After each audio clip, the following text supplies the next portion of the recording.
पुढे पाहूयात बातम्या मुंबई आणि पुण्यातल्या। मुंबईमध्ये उन्हाचा पारा वाढला, तापमान 35 ते 37 अंशांपर्यंत। आयएमडी कडून मुंबई आणि कोकण किनारपट्टीसाठी येलो अलर्ट। आर्द्रता वाढली आहे, त्यामुळे उकाडा 40 अंशांपेक्षा जास्त, नागरिक देखील हैराण झाले। सिडको क्षेत्रामध्ये 28 मे पासून 10% पाणी कपात होईल। संभाव्य पाणी टंचाई टाळण्याच्या दृष्टीने खबरदारीचा उपाय म्हणून निर्णय, पाणी जपून वापरण्याचे हे आवाहन। मुंबईला पाणी पुरवठा करणाऱ्या धरणांमधील पाणीसाठ्यात तीव्र उन्हामुळे झपाट्याने घट। सध्या 17.85% साठा उपलब्ध। गरज भासल्यास वैतरणा आणि भातसा धरणातून राखीव साठा उचलण्यास मुंबई महापालिकेला परवानगी। दादरमधील कबूतरखाना परिसरात सतत होणाऱ्या वाहतूक कोंडीमुळे नागरिकांचे हाल। ठाकरेंच्या शिवसेनेकडून पालिकेकडे या ठिकाणी रस्ता रुंदीकरण करण्याची मागणी। अनधिकृत बांधकाम हटवल्यानंतरही परिसरातील अडचणी आता वाढल्या।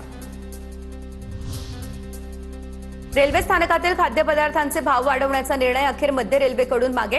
1 जूनपासून मध्य रेल्वेच्या स्टॉलवरील वडापाव आणि समोस्याचे भाव वाढण्याचा होता प्रस्ताव। पुढील सूचना मिळेपर्यंत आधीचेच दर लागू असतील। शहराचं विद्रुपीकरण करणाऱ्यांवरती थेट गुन्हे दाखल होणार। पिंपरी चिंचवडमध्ये सार्वजनिक ठिकाणी पोस्टर आणि जाहिराती लावून शहर विद्रुप करणाऱ्यांवरती आता थेट गुन्हे दाखल केले जातील। महापालिकेकडून दंडात्मक कारवाईसह संबंधित क्षेत्रीय अधिकाऱ्यांना कडक सूचना। पुण्यातील विविध रस्त्यांवरती पुणे पोलिसांकडून नाकाबंदी। रात्रीचे 8 ते 2 वाजेपर्यंत नाकाबंदी सुरू। वाढती गुन्हेगारी रोखण्यासाठी आता पुणे पोलीस अलर्ट मोडवर, वाहनधारकांची कसून चौकशी। पुण्यातील सारसबाग 28 आणि 29 मे रोजी बंद ठेवली जाणार। दुरुस्तीमुळे बंद असल्याचं महापौरांनी केलं स्पष्ट। मात्र त्यांच्या फेसबुक पोस्टमध्ये सुरक्षेचं कारण नमूद असल्यानं नेमकं कारण काय असा सवालही उपस्थित।